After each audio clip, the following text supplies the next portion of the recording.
Asuka Takahashi was the epitome of a modern career woman. At 30 years old, she had climbed the corporate ladder at an impressive pace, landing a high-ranking position at one of the most prestigious marketing firms in Tokyo. Her days were filled with meetings, presentations, and late-night brainstorming sessions. Her phone buzzed constantly with emails and messages, and her calendar was booked months in advance. Success had come at a cost. Asuka had no time for a personal life, let alone a relationship. Her family, however, was traditional to the core. Growing up in a conservative household, Asuka had always been under pressure to settle down, marry a respectable man, and start a family. Her parents, especially her mother, constantly reminded her that her biological clock was ticking. Every family gathering was filled with pointed questions about when she would find someone and stop living like a career-obsessed woman. Asuka was tired of hearing it, but she knew that with another family reunion on the horizon, the pressure was about to reach unbearable levels. Enter Ryota Saito, a charming and charismatic co-worker who worked in a different department of the company. Ryota was known for his laid-back attitude and quick wit, a stark contrast to Asuka's serious and focused demeanor. They had crossed paths several times during work, sharing casual conversations over coffee in the break room. One afternoon, after Asuka had vented to him about her family's expectations, Ryota jokingly suggested, "Why don't I just pretend to be your boyfriend for the weekend? It'll shut them up for a while, right?" At first, Asuka laughed off the idea, but as the family reunion drew closer, she found herself considering it more seriously. The thought of attending another gathering solo, only to be interrogated by her well-meaning but intrusive relatives, made her stomach churn. Ryota, with his easygoing nature and ability to charm anyone, seemed like the perfect solution. "All right," Asuka finally said one day after work, her voice full of hesitation but also a touch of desperation. "Let's do it. You'll be my boyfriend for the weekend, but just for the weekend." Ryota grinned. "Consider it done. I'll be the best fake boyfriend you've ever had." The plan seemed simple enough. Ryota would pose as Asuka's loving, devoted partner during the family reunion, and she would be free from the endless badgering. What could possibly go wrong? The weekend arrived, and Ryota played his part flawlessly.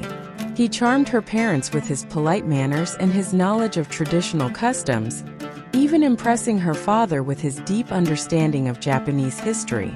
Her mother, who had always been hard to please, seemed smitten with Ryota's charisma and humor.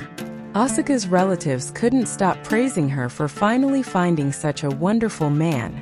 For the first time in years, Asuka felt a sense of relief. The plan had worked better than she ever imagined. But as the weekend progressed, strange things began to happen. It started with the subtle glances between her parents.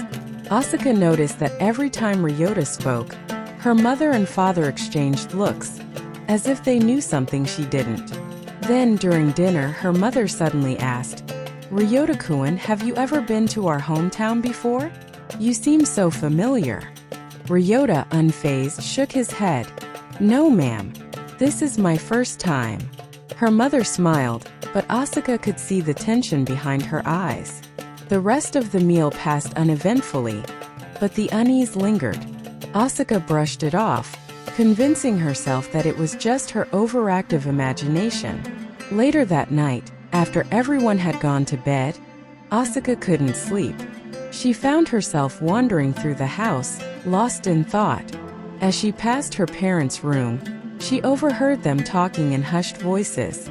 "Do you think she knows?" her mother whispered. "No," her father replied. "But if she finds out, it could ruin everything." Asuka froze in her tracks, her heart pounding. What were they hiding?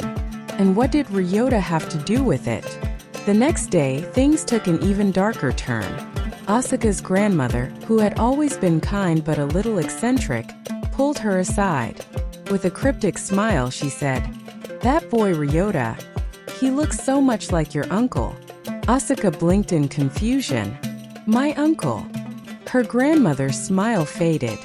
Yes, your uncle. The one who disappeared years ago. You were too young to remember, but he vanished without a trace. We never talked about it much after that.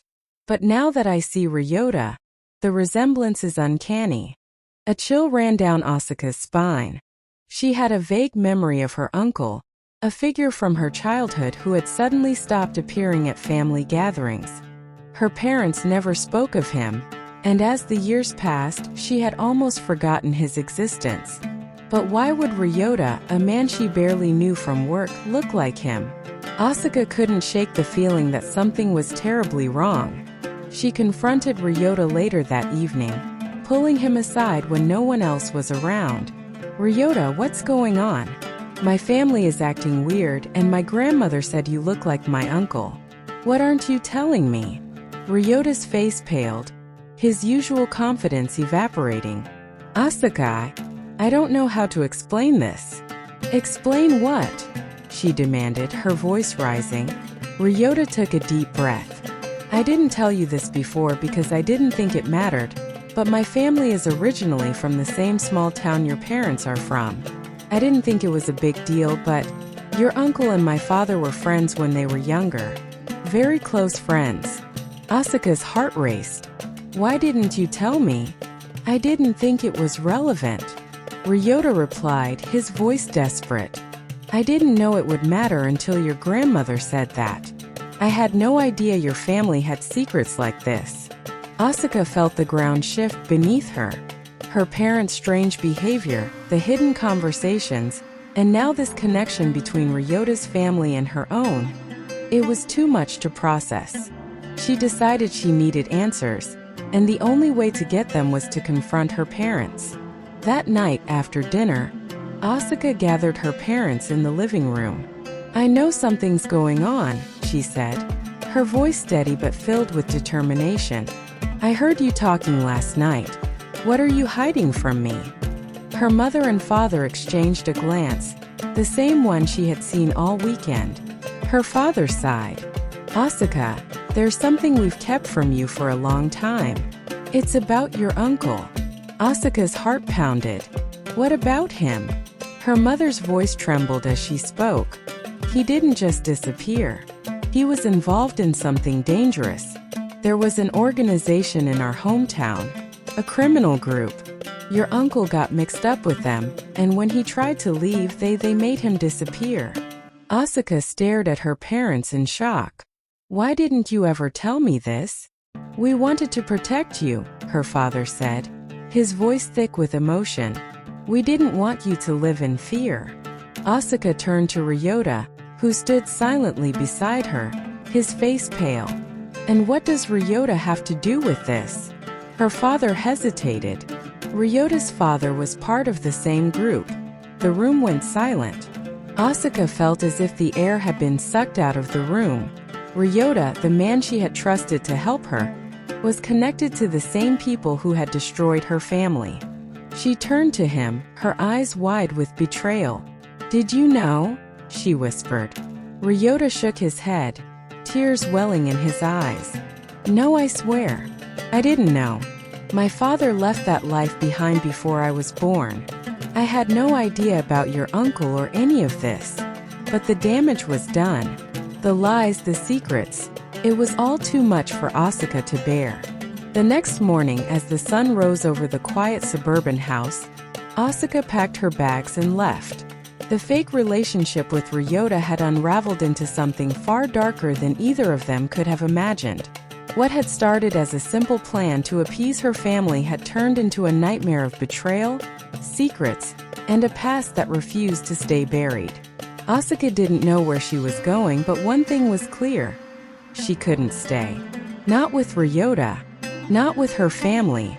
Not with the truth hanging over her like a shadow. And as she drove away, the weight of the secrets she had uncovered pressed heavily on her chest, leaving her with one burning question.